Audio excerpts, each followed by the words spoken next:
how do we then grow the impact investment trend? Because I see a lot of people, company, window dressing, box checking, greenwashing, rainbow washing, and it's sometimes done so obviously that, come on, you are just, doing gimmicks, So how could we migrate these people to become more serious, or how do we grow the impact investing community? I think the community is growing, Jack. I mean, yes, is it 100% transparent in terms of, how impact is measured? And I think if we had a standard metric to measure in impact that everybody followed, it would be a lot easier to actually say that there is no impact washing. I mean, but we do have standard ESG metrics, and you still have what is called green washing, white washing, blue washing, all sorts of washing. I mean, one would think we run a laundry here, but there is a lot of that.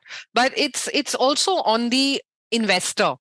When you actually ask the kind of questions, when you are actually determined that you want to get that double return on your dollar, you want to look at what is the impact that you're creating. You want to be asking the entrepreneur those questions. But it's also, it's a trade-off. Sometimes you talk to social entrepreneurs, or you and I have had this conversation. Is it, you feel the pressure, oh my God, I should be focusing more on the business aspect of it, and therefore I'm not able to focus on the impact aspect of it.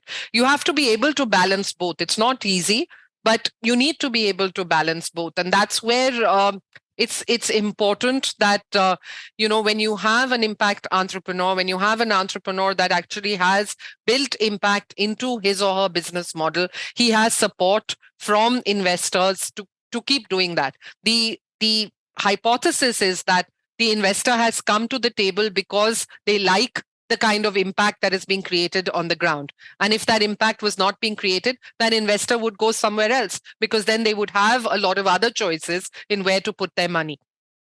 So the family foundation, charitable trust, they do grants. But now allocation is being given by the family offices to say, hey, I want to segregate, especially the next gen. Next gen are all looking for purpose. We get more investors from next gen in our alternative protein fund. Why? Because the next gen is more interested in purpose. And so I think, yes, the monies are coming. It's not coming as fast as we would like. And I think money is not the issue.